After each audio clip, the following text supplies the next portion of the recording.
Welcome to the Summit for Wellness podcast, where we help you climb to the peak of your health. And now, here is your host, Brian Carroll.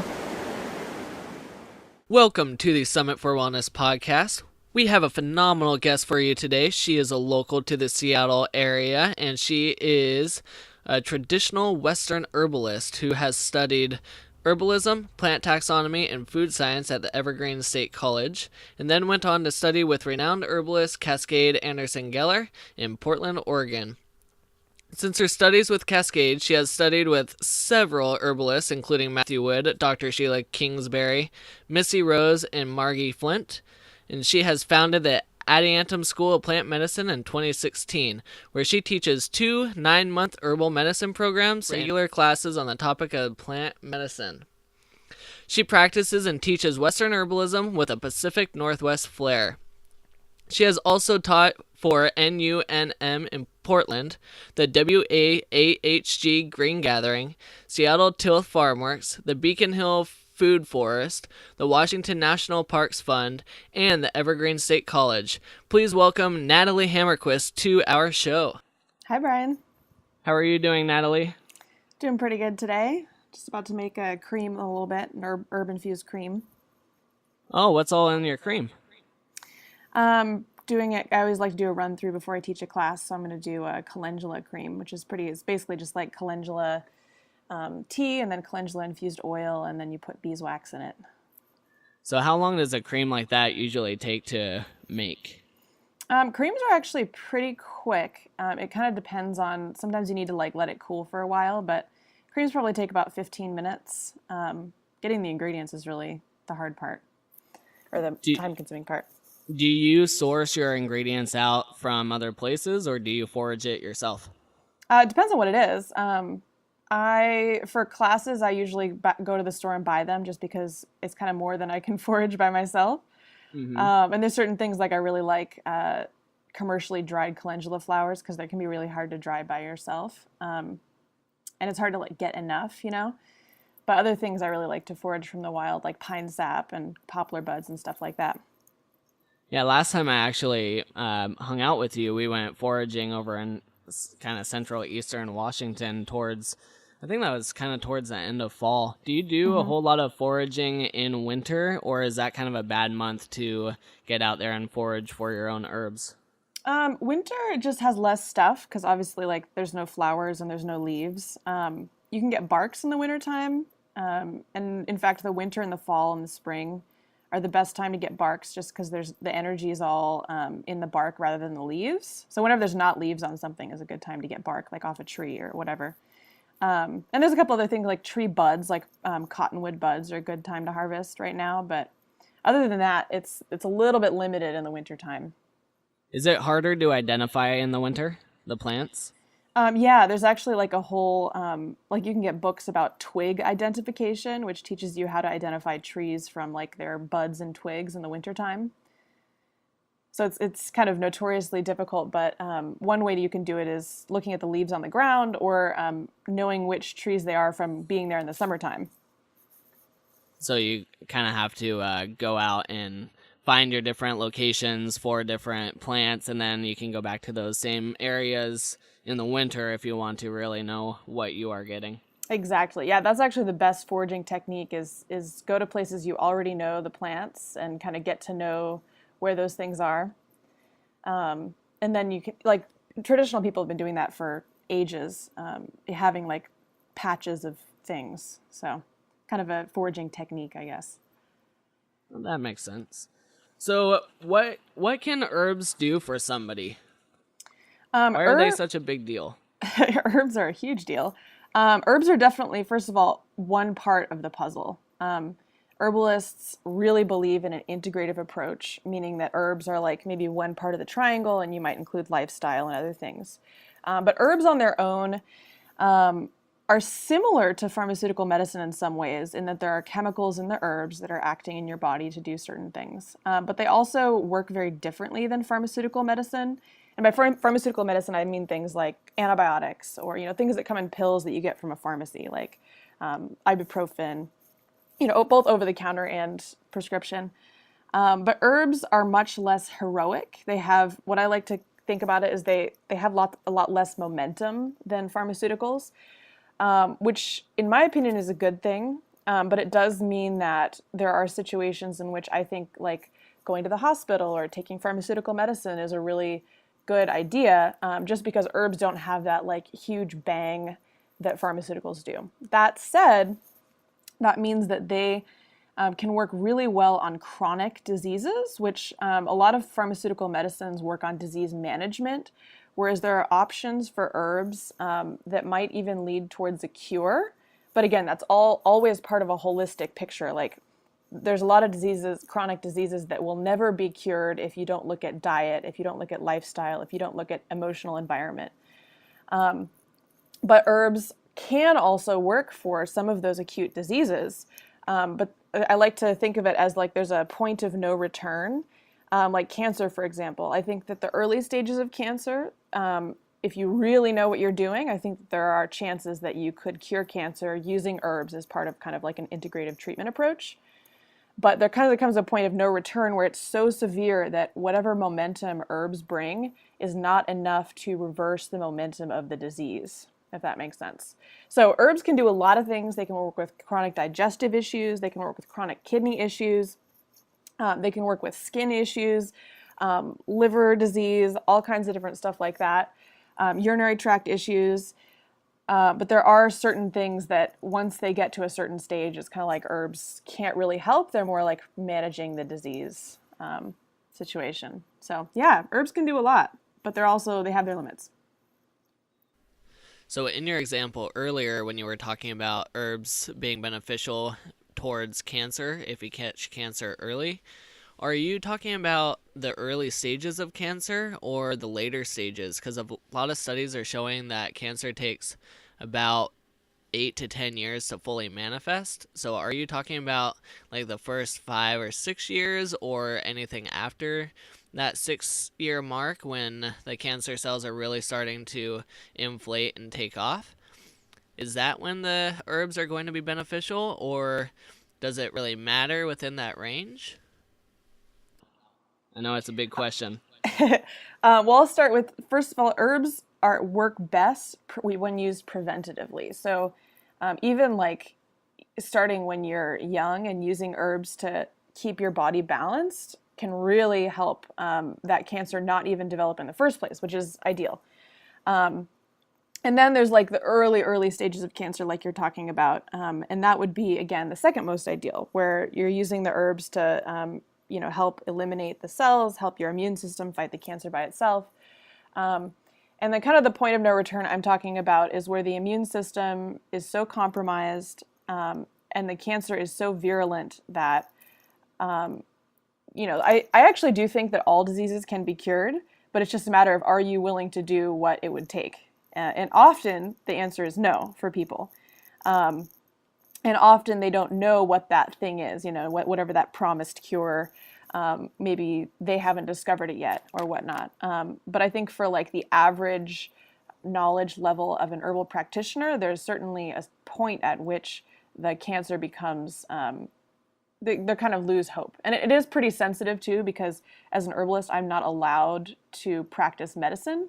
And so that limits it a lot, and doctors are often not willing to work with the herbalist. So it's kind of, at the end of the day, it's tough even to say where that point is because of the options that are kind of available for herbalists.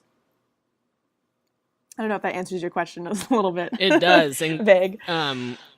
Yeah, I've noticed even in my own practice that there's so many doctors that don't really know what herbs can do. And if they see that one of their patients is taking an herb because they don't know what kind of reaction it might have with the medication that they have prescribed, they'll just tell them stop the herb. And it could very well be that that herb is exactly what they need, or a formula is exactly what they need, but because the doctors don't know and they're the ones wearing the white coats, then people are more likely to just listen to that information instead and just cut out the herbs. So I think a big part of it is more awareness, and I think a big part of it is a lot of people need to start becoming their own counselors and seek guidance with their intuition instead of just what people are saying, and go with what they really think is going to help their systems. I don't know what you think about that. Yeah, well, I definitely think you hit on an interesting thing there in that the way that we've set up this medical system has really incentivized self-education because nobody's really qualified to tell you anything except yourself, right? Like, we can all teach, like we can make podcasts, we can teach classes, but as far as like direct health advice, it's very limited. So it's almost, yeah, necessitized this like self-education and figuring out like being your own practitioner, which actually isn't the most ideal situation, but it's kind of what we've come to. And luckily, people are getting really into it. Like you're doing this podcast, and there's people all over the country doing really wonderful things as far as that's concerned. And I think now that we're in an age of just tons of media, there's more and more information getting out there too.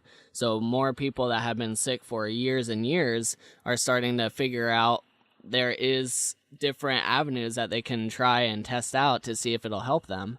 And even 10 years ago, a lot of people didn't know about these different avenues.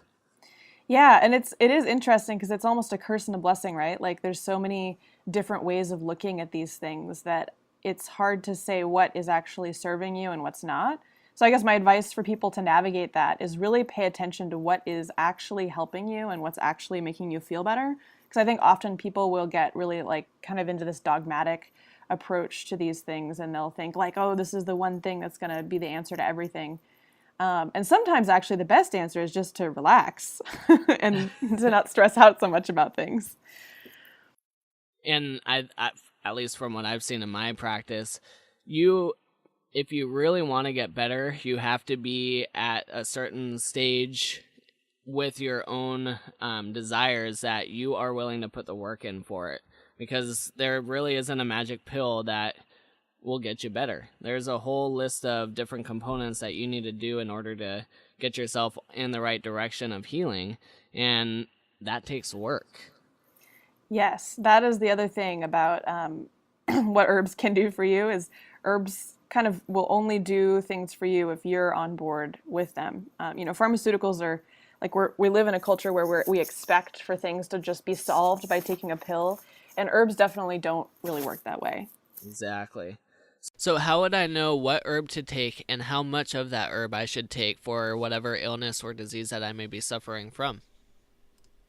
That is a very complicated question. I will endeavor to answer it. So first of all, every herbalist is going to have a different answer to this question. So I just want to make that clear. I always try to make my answers kind of like as inclusive as possible. But of course, there's going to be that other herbalist that's like, well, what about this?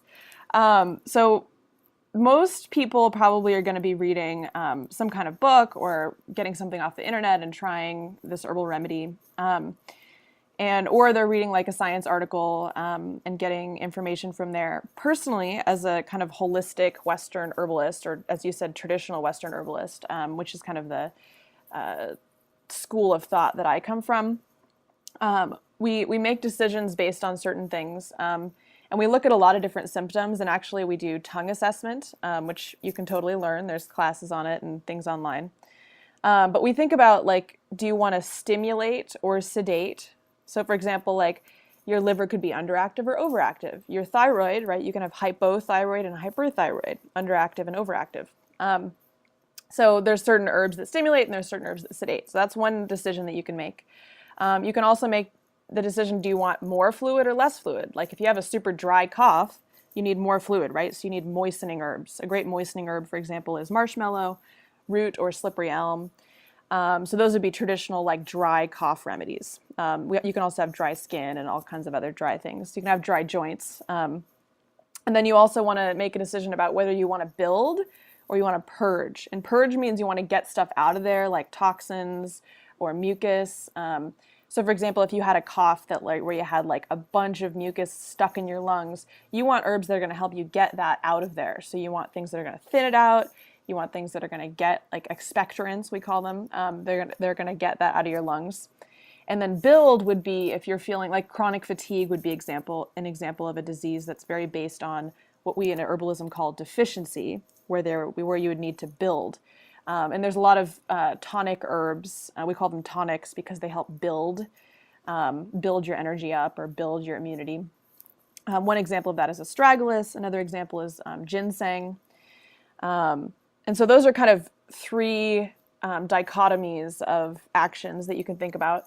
And then you can also think about what body system they're working on. If you want to deal with a cough, there's a lot of herbs that work on the lungs, and there's some herbs that don't work on the lungs at all. So you want to kind of figure out which herbs affect which body systems, because you don't want to be using some herb that pretty much does nothing for whatever organ you're trying to reach. For example, Goldenseal, which is like a super popular antimicrobial herb, isn't really good for UTIs. It can kind of help for other reasons, but it's not good for urinary tract infections because it's not metabolized through the kidney. It's metabolized through the liver. So whatever antimicrobial action it has is going to be more on the GI tract and the liver. Whereas you look at an herb like uva ursi, and it has these antimicrobial compounds that are metabolized through the kidneys. And so it's a fantastic antimicrobial herb for that entire system. So there's kind of some things you need to know about every herb. And one way that you can figure that out is just by reading, you can get like herb encyclopedias. And I always like to look at more than one source, because sometimes an herbalist like didn't get it all, or they have this like other weird thing they do with the herb that maybe is like just their weird thing. So that's kind of how you decide which herb to use. And probably having going to a class or getting a teacher might be a good place to start with that. But you do classes, right? I do, yeah. I do kind of apprenticeship classes, so those are like more in-depth, like 9-month-long programs. And then I also do like intro to herbalism, which today we're kind of talking about some of the things that I might talk about in some of my classes. And you can find that at adiantumschool.com? Yep, adiantumschool.com, indeed. Adiantum. How do you spell that? Adiantum. School.com after? And adiantum, so my school is named, by the way, after maidenhair fern, which is a really cool fern we have in Washington. It has a black stem, and it has kind of like these palm-shaped fronds on it. So if you ever are in the woods and you see a fern with a black stem, it's Adiantum pedatum, and that's what my school is named after.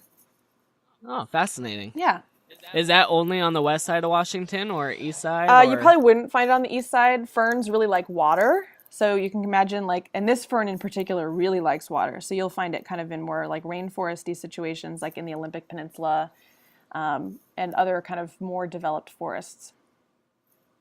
Now, is there any herbal properties that you use adiantum for? Ironically, I actually don't use that. You can use it. Apparently, it doesn't have a super strong action, but I just really like the plant. My grandpa grew it when I was a kid, and I just fell in love with it a long time ago. Well, there you go. So how much of an herb would I take? All right, dosage. Yes, dosage is always a big question. Yes. So I actually have this kind of chart. Unfortunately, we're doing audio today, so I can't show it to you. But I have this chart where I really believe that the dosage, the smaller the dose, the deeper. And by deep, I mean you could even consider like karmic or like emotional. Those kind of things would be really deep. So homeopathy, for example, is like highly diluted. They use minerals and plants and stuff, but it's highly diluted and it's supposed to work in this different way. And I would consider those energetic doses. So for the purposes of herbalism, though, like a small dose would be considered 1 to 3 drops. And there are some herbalists actually, like Matthew Wood is really famous for what we call drop dosing. So that's like 1 to 3 drops. And that is a very small dose of herbs. And that will be much more gradual, most likely, unless the herb is really well chosen and well needed. You wouldn't notice like an immediate effect from that. The other end of that spectrum would be taking like a whole tablespoon of the herb. And the times when I would do that is when what I'm trying to do is very physical and very immediate and very symptoms based. For example, if I'm trying to kill pain, I'm actually going against what the body wants me to do. The body wants to have that pain response because it's telling you, fix this, fix this. So my favorite pain remedy, which unfortunately makes you really sleepy, but it really does work, is hops tincture. And I take it like 1 tablespoon every hour, which is a heck of a lot of tincture, right? And that's actually so much tincture that you might even notice like weird side effects. Like you might feel a little bit dry. You might get a sinus headache from getting so dry because the herb will dry you out. And kind of in the middle is like the more common dosage where chronic illnesses, most herbalists say like kind of 20 to 30 drops, 20 to 60 drops. That's kind of like an average dose that you'll probably see from your local herbalist. It's usually like what they put on the tincture package. We're talking about tinctures, by the way. Capsules would probably be like 1 capsule, 2 capsules a day, sometimes more. So larger doses are going to push harder. Smaller doses are going to be much more gradual. And sometimes gradual is what you want because if you go gradually, sometimes it can stick better. So usually what gradual doses would be over a long period of time. And then the larger doses might be something for like infections or pain relief, things where pushing the body is necessary in order to achieve your goal. So that said, that's how much, but also how often is a really important question.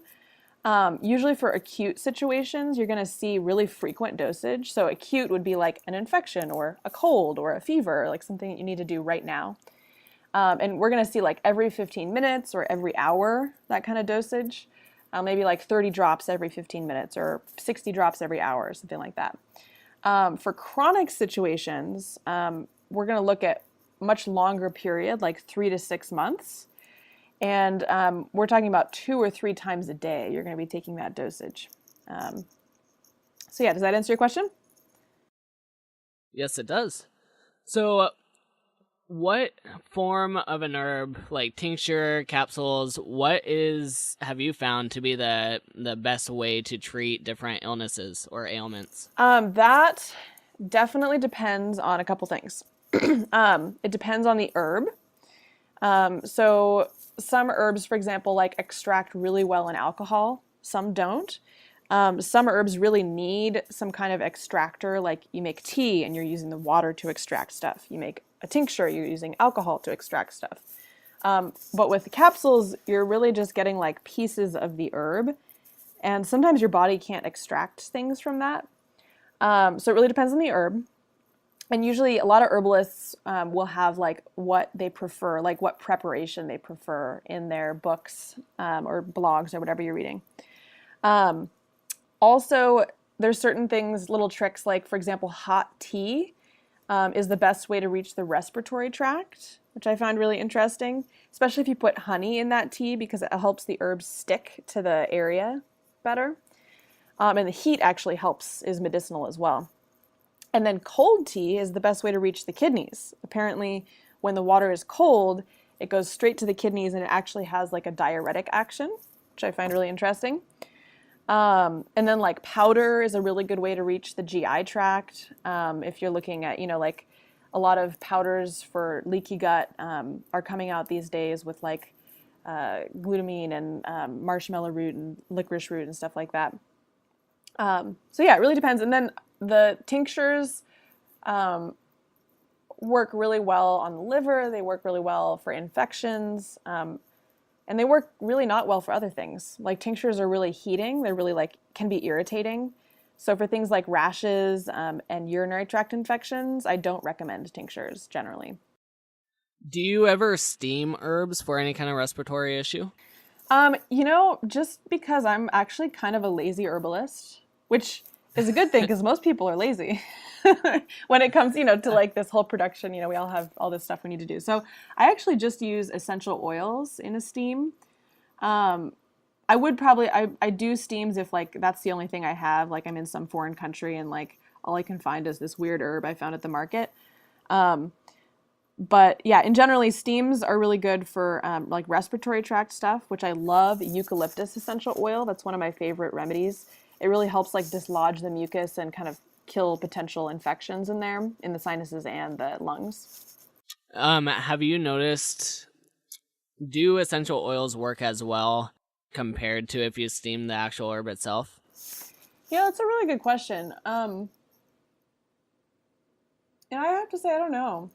I use the essential oil and I find it to be pretty strong. I think that the only reason that you wouldn't use the essential oil is that they are so concentrated that they can be kind of irritating. In which case, that's why it might be better to use the actual steamed herb. Do you take essential oils internally or no? I don't, and I'm kind of the camp that you shouldn't. And I have an experience to back this up. I went to an herb shop in Vancouver, BC, and they told me, "Oh yeah, like take this fennel essential oil internally," and it tasted really good. So I was like, "Okay, I'll take it internally." And so I took like a couple drops, a couple times a day, and then I put some in a bath one time, and I totally broke out in hives all over my body. And my theory is that it's because first of all, after I took that much internal essential oils, my liver started to hurt. So I stopped taking it and I took some like liver support herbs. But I really think that they can do some damage if you take them in like too high of doses. Well, it's really concentrated in the oil, isn't it? Yeah. So I think I developed an allergy to fennel from that, and I still like can't really do fennel, unfortunately. Oh, wow. Yeah.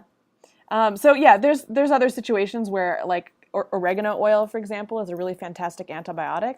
I try to only use it topically, but there might be situations in which I might take it to avoid using like a really powerful antibiotic, like pharmaceutical antibiotic. What brand of oils do you use? Do you have a favorite? Um, I'm not. There's a lot of people that are really obsessed with quality in essential oils, and I'm a very pragmatic person. I'm kind of like, if it works, and I'm happy with that. So I just get Uncle Harry's, which is actually a local brand, and they are very cheap, and they're not organic. But again, I'm not super paranoid about that. Some people are, and that's fine. Yeah, I haven't heard of Uncle Harry. Are they from Washington? Yeah, it's located in Redmond, and it's a company that make like toothpaste, and all kinds of stuff. And all of their products are like super natural. They're not necessarily organic, but the ingredients are so basic. Like they use bentonite clay. They use like calcium carbonate, which is basically ground up seashells. They use essential oils. They use distilled water, and they have all kinds of different products that I really love. I'll have to look into them. Yeah. So going back to dosing, there's a lot of companies that work with herbs that try to extract specific constituents from herbs and then put those into formulas or whatever, tinctures, in a higher dose. Do you think that's a good practice for herbs to just be trying to pull one specific constituent, or do you think the herb needs to be in its full form? That is a super darn good question. Like theoretically, in some situations, that seems like it would be a good idea, right? Like if we know scientifically that this one thing does this certain thing and it's not toxic, like that seems like a really good idea. But in my actual like empirical observations of herbs, all the herbs that I use at home are pretty much like full spectrum, non-extracted. Like I, tincture a lot of what I wildcraft. I make teas out of what I wildcraft. I use powders, which are also the whole herb form. And I just find them to work perfectly fine in that way. And I think that the idea of isolating a constituent comes very much from the mindset of modern medicine, which is to say that there is a chemical that we need to give our body because our body is not making it and it's not performing this function on its own. And so we need to supplement. And that's very much not the opinion of holistic practitioners. Holistic practitioner, in my opinion, holistic medicine is all about bringing balance to the body so the body can take care of itself. And I think that whole herbs are much more suited to that because we can't like pretend to explain what a lot of these herbs do from a holistic standpoint. Like, we say like it sedates the liver, or like in Chinese medicine, they say things like it softens the liver. Like we can't just pick one constituent and say that this is the thing that's quote unquote softening the liver, So I don't use any like extracts or anything like expensive like that. And the other reason I really don't agree with using extracts is that they're really expensive. And I really believe that herbalism is something that's unique in that people can go out into nature and get this stuff for free, not spend $60 a bottle on it at the vitamin store. And I feel pretty strongly about that, that herbalism is kind of the people's medicine. Yeah, and I think nature has its way that it has created all these different plants in a specific way with all these different constituents in a specific way for specific purposes. And I think if we try to extract, like you said, one constituent out of a plant, then now we're losing all those other constituents that were in place for a reason for that plant to be effective. Yeah, in fact, there's one super good example that might help illustrate that, which is willow bark. Aspirin comes from willow bark, and aspirin is basically like salicylic acid. So willow bark has salicylic acid in it, and thus when you take willow bark, it's an anti-inflammatory. So aspirin can be irritating to the gut lining, as can ibuprofen and all those other things. Willow bark is not irritating to the GI tract, and that is because it has certain constituents that actually prevent that from happening. So they kind of like balance the effect of the herb. And I think that's a great example of like us thinking, oh, this is the thing that does the thing we want. But then what about these other constituents that we kind of just naturally overlook that, I think. And I think if you find one constituent that helps for a specific ailment, I believe you can get a patent on that, which is what a lot of pharmaceutical companies do, but you can't get a patent on an entire plant. Correct. Yeah, yet. Yeah, we not hope yet. that will never happen. But yeah, and I think that's one of the reasons why that has become so popular is because it's it'll make people money, you know. Yep. And there's so many unknowns with plants that we still don't know. And one of the examples I always like is you take a carrot and it has roughly 1,800 different constituents in a carrot, and only 200 of which we actually know about. So if we're looking for one specific constituent and we only know, a portion of the total constituents, well, there's so much more in there that we really don't know about, and we don't know if it's important or not. Yeah, and I think it's actually unwise to endeavor upon knowing all that anyway. Like it seems like a waste of time to me, right? Like if we know something works, do we really need to know exactly how it works? And I think that's one of the major differences between herbalists and like doctors or kind of like evidence-based medicine people is that herbalists are more concerned that it works, and how do we make it work rather than how it works. And for that reason, we have kind of these like metaphorical understandings of how the human body works that aren't necessarily like exactly like the liver pathways that a lot of people feel like they need to memorize. And I think that actually overcomplicates it to the point that it doesn't actually really help you help the person.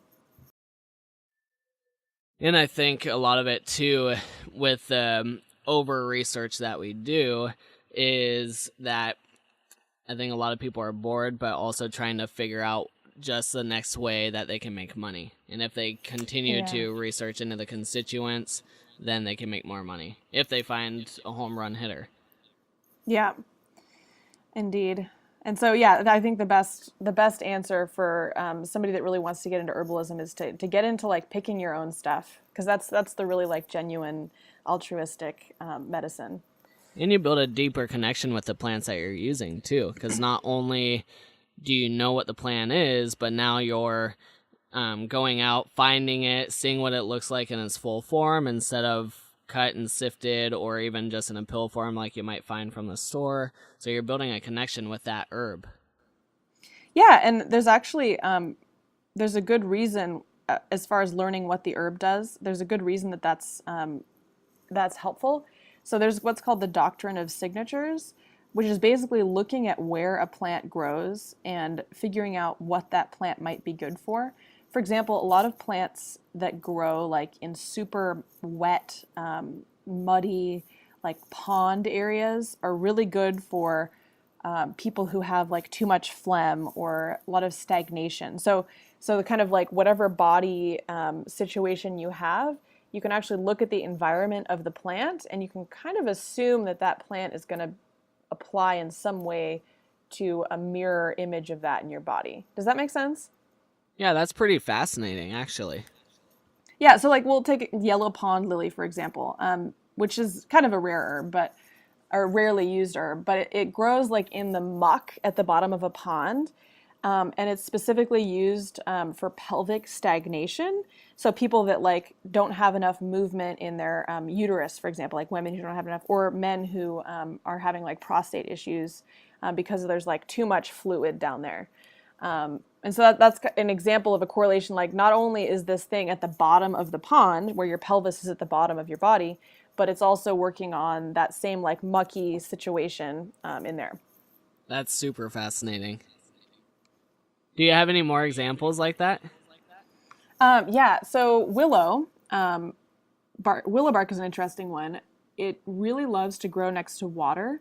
And in fact, willow is actually a water filtration tree. So it helps filter whatever water it's touching, which is really important for the environment, obviously. And that said, so willow is a blood thinner, which goes along with the water thing. And willow also helps get things moving. And so it kind of has this same energy as the yellow pond lily growing in the pond, like it's helping cleanse, essentially. Another example of that would be like goldenseal, which grows in forests, in the forest floor.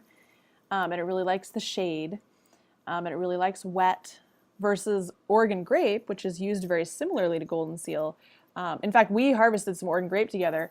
It was really dry, right? It was like on the east side of the mountains. It was really prickly, like dry dirt that it was growing in. Mm-hmm.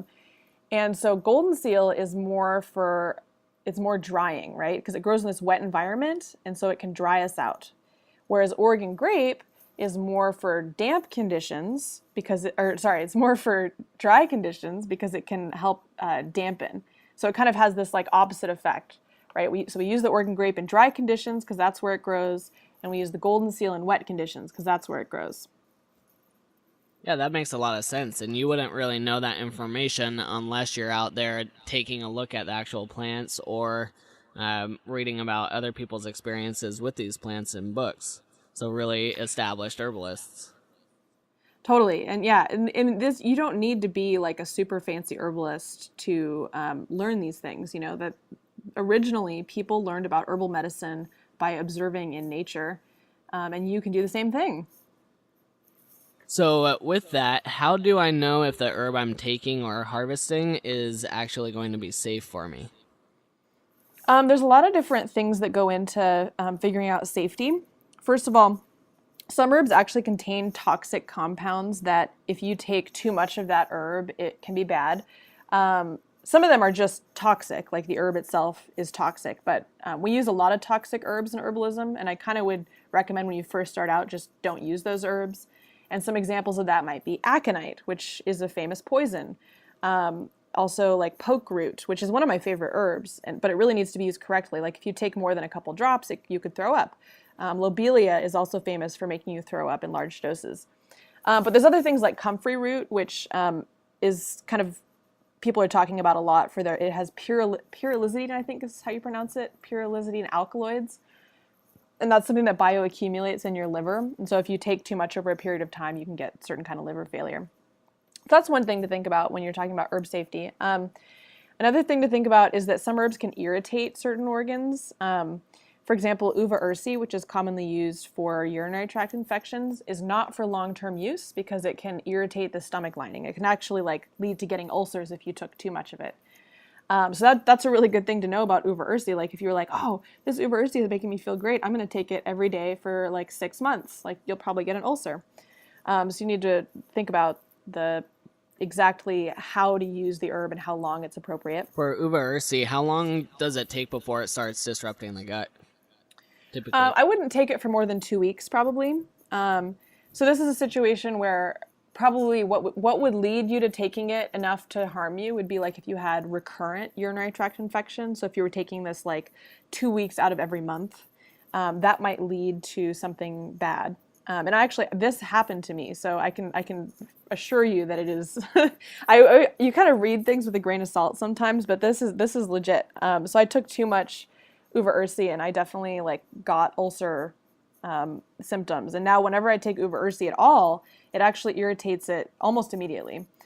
And I think I was taking it for 2 months or so, maybe 3. and like in larger doses, and not with a lot of herbs like this. You can take it with marshmallow root and it will help not make it not so irritating. I wasn't doing that, so I was not being a good herbalist. So there's things you can do to avoid that. You just need to be well educated when it comes to kind of herb combinations and all that stuff.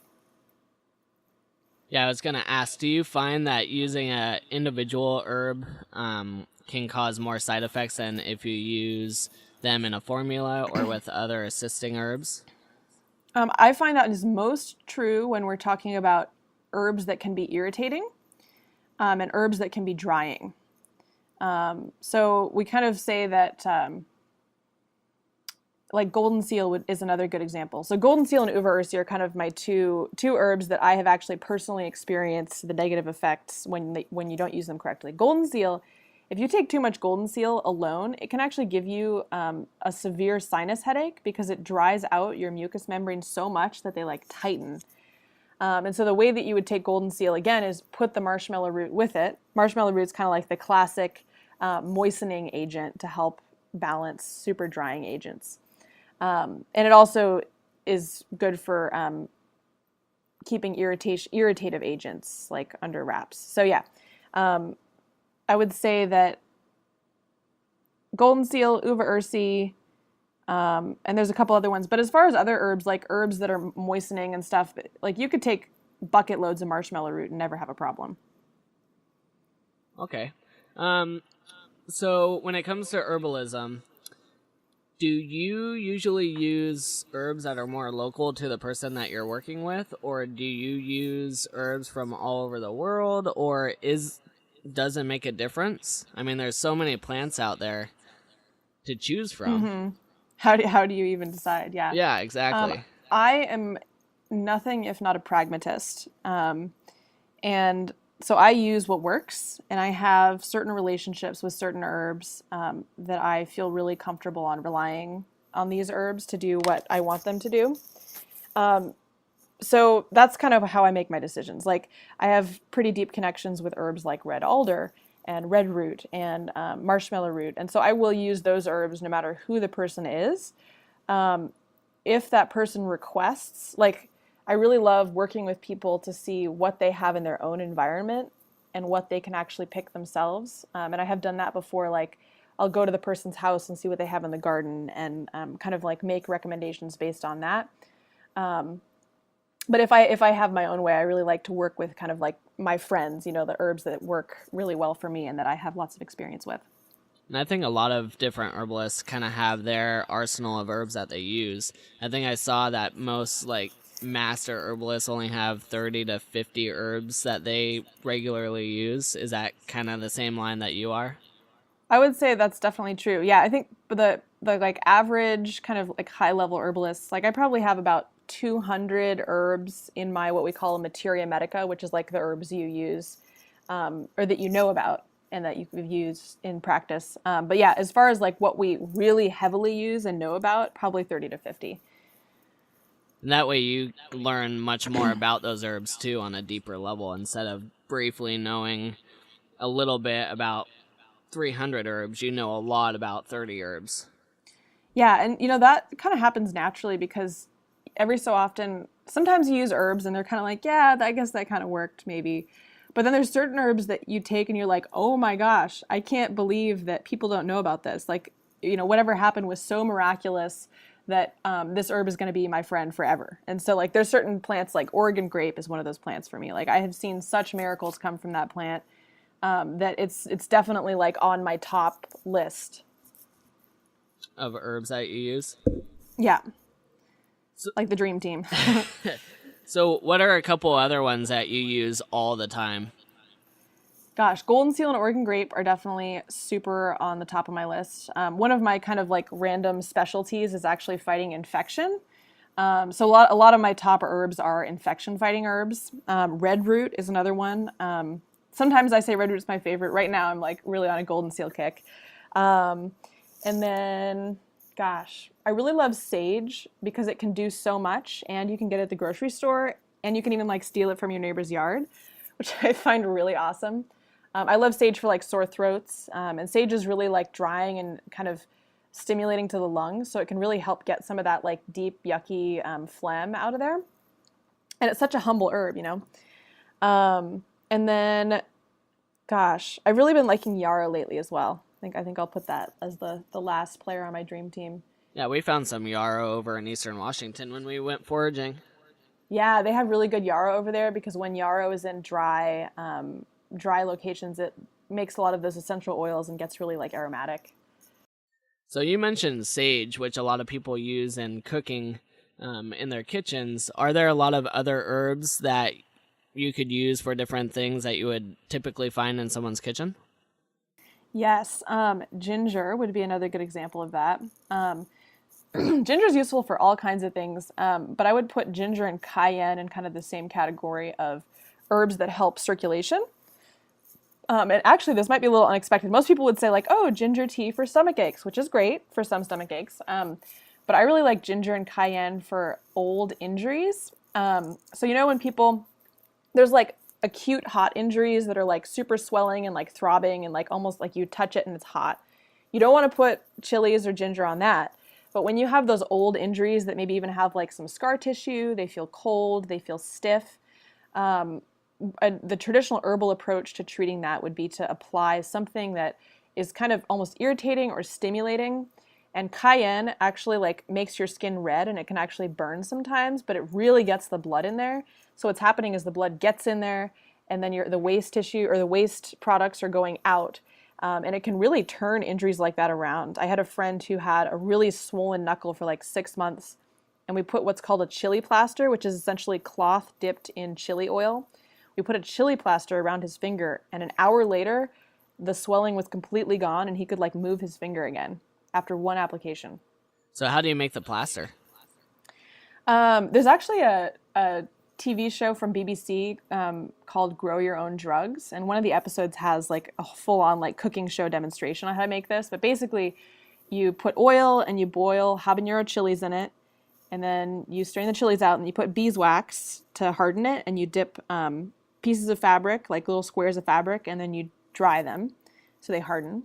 And then you can keep those in the fridge and just put it on your skin whenever you need it, and it'll like melt, and the chili oil will get into your skin and do what it needs to do. How long does something like that stay fresh in the fridge? Or Gosh, I've kept it for like a whole year. oh, really? Yeah, especially coconut oil is a good oil because it's pretty stable. So I use coconut oil, and then yeah, as long as you keep it in the fridge, like it's not as important because you're not using it internally for the oil not to be like, you know, maybe it might get a little rancid after a year, but you're not taking it internally, so Well, it's not quite as important. That's good to know. I thought a lot of those things were a couple weeks max, and then they're not going to do what you expect them to do when you need them. Yeah, I have not found that with this particular preparation. I've actually used like 2-year-old ones and found they were great. Oh, wow. Good. Not that I recommend you keeping it in your refrigerator for 2 years. You know, you should probably be using them anyway. But yeah. Well, that's good to know. Do you have any tried and true remedies that you like to use? Absolutely. I've mentioned a couple of them already. Sage and honey tea, which I usually put ginger in there sometimes, is one of my favorites to recommend to people that are just coming into herbalism, because those are two things you can get at the grocery store. And I like to use that for sore throats, like that kind of situation where you wake up and like you're having trouble swallowing, but also like the beginning stages of a cold, kind of anything where there's like congestion in the lungs or the sinuses. And then another one, which I just used recently again, is Oregon grape, like I said, is one of my miracle remedies. And you can make an Oregon grape tea by boiling it on the stove in water. And the tea will be like really yellow.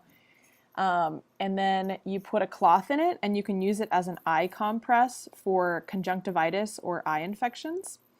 And this is actually so effective that sometimes it only takes one application. Sometimes you have to do a second one, and it'll completely clear up the infection. So Oregon grape seems to be one of your heavy hitters. It is. Yeah. It's a pretty remarkable herb. And that said, so Oregon grape and Goldenseal are considered kind of like brothers. You know, there's certain herbs that like have, maybe similar, if not like complementary actions. So they both have berberine, which is this, single compound that apparently is an antimicrobial, but they're both very yellow, and they both are antimicrobials, and they both work with the liver. And Goldenseal, like I said before, is very drying. So another interesting thing to use Goldenseal for is rashes, and you wouldn't expect like that drying out a rash would be a good idea. But I had this like super itchy rash one time, and from a bug bite or something like that. And I put Goldenseal on it, and like 10 minutes later, the redness was gone. And I had to apply it a couple more times, but it really miraculous stuff. Now, that probably won't work for all rashes, that said. So, always like do a test patch before. How did you apply that on? Was that another plaster or poultice or? Goldenseal tincture. Oh, you used a tincture. Just rubbed it right on, yeah. And sometimes a tincture, the alcohol can be irritating if you have like really sensitive skin or eczema or something. So if you know that about yourself, obviously like, try a tea or something like that. But I had the tincture, and so I put it on there, and it worked so good. Do you make any of your own like cosmetics or anything like that using herbs, such as say deodorant or? Yeah, I do. I make like creams. I make salves. I really like to make salves a lot. I make oils. What else do I do? Sometimes I make face masks. But I think my favorite, as far as like actually using herbs specifically, like rather than just using like, apricot oil and stuff, I really like to do tea for my hair or infused vinegars. I don't use shampoo in my hair, and so like I kind of have all these other creative things that I do instead. And one of those is using tea like horsetail and yarrow as tea in my hair. And it kind of makes it like shiny, and it can help like clean it out a little bit. So if you're making like a body lotion or something similar to that, are you using herbs more as scents, or do you actually have like a medicinal property that you're trying to shoot for with them, or like a moistening property? Usually, yeah, I would be going for the medicinal properties of whatever it is. Like chamomile is a really great one. Gotu kola is a really great one. And so like if I was making a cream, you would make like a really, really strong tea and use that as the water component in the cream. Or you can make infused oils. And so, yeah, I'm definitely going for the medicinal component when I make these things. And are these all stuff that you teach in your classes? Yeah, I actually have, so I do medicine making classes, and I divide it into like kind of topical remedies and internal remedies. And I'm teaching actually creams, infused oils, and salves tomorrow, which is sold out. So sorry, everybody. And so I do those ones regularly. And I do kind of like single classes, like I'll teach about bitters, or I'll teach about like making elixirs, or, different things like that. Not necessarily regularly, but kind of whatever I'm feeling at that moment. And can you go into more detail about your herb mentor programs and apprenticeships?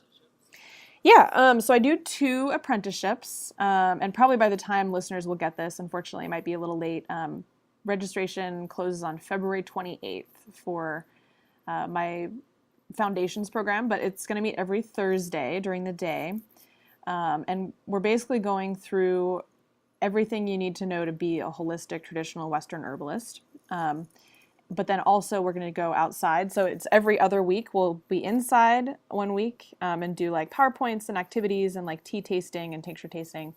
And then the next week we'll go outside in the park and do plant identification and harvesting and all the things that herbalists do outside.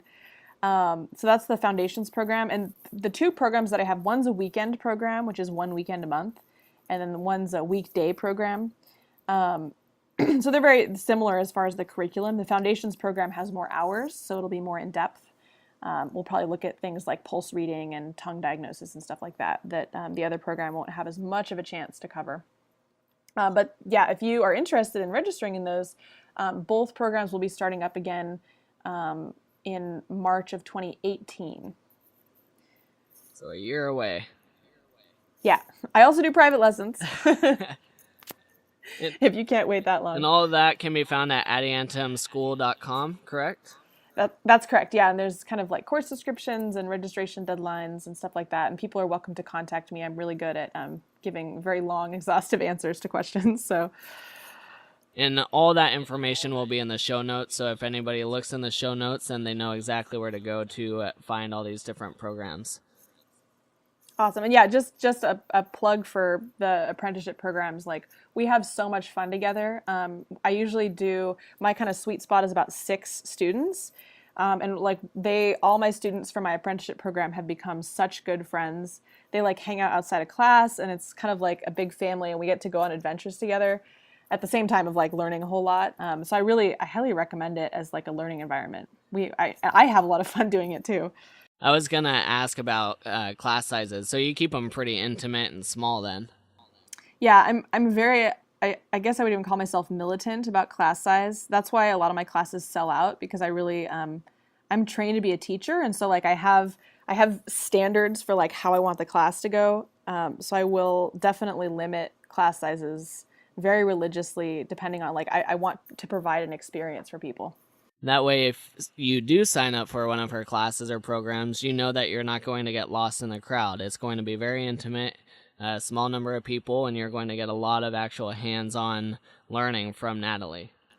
Yeah. Oh, I forgot to mention too, last kind of as we finish up here, I also do day trips and weekend trips. I've got a day trip and a weekend trip in June. And so if you're kind of like not sure about herbalism, or you like are really into just the foraging part, that might be a good place to start. And if more people are interested, if they send you a note, are you more open to having more of those available? Absolutely. Yeah. I'm actually, right now, I always take suggestions from people, and I'm putting together a family herbal class right now, based on the suggestion of a student. And so there'll be 2 teachers, one for the kids and one for the adults. I'll be the adult teacher, and then I'm working with this really cool person to teach the kids about plants. So yeah, I love suggestions, and I always listen to them. I always think about like what time the classes are, and like can people make it after work and stuff like that. So please send me your suggestions. Where can people find you? You mean on the internet? Yep. So I have a website, as we've said already, adiantumschool.com. My email address is adiantumschool@gmail.com. So as long as you can spell adiantum, you can go to the website. And then I also have a Facebook page, which if you search for Adiantum School, you should be able to find it. But there's a link on my webpage. And all the events and everything and all the information are all on that, on the website. Perfect. Thank you, Natalie, for coming on to the show. I really appreciate all that you have brought into the intro to herbalism. No problem. Thanks so much, Brian. Thanks for doing this podcast. People are, I think, really going to enjoy it. Yeah, I'm excited for it, too. All right. New awesome topics coming up, by the way, everybody. Yes, they are. Okay, if you want to see the show notes for this podcast, go to summitforwellness.com/podcast, and you will see it right in there. And we do have upcoming podcasts next week, so stay tuned and subscribe to our channel. Take care, everybody. See you next time. You have been listening to the Summit for Wellness podcast. If you are ready to climb to the peak of your health, visit summitforwellness.com for more information. As you continue on your journey, we hope that you will join us next time on the Summit for Wellness podcast.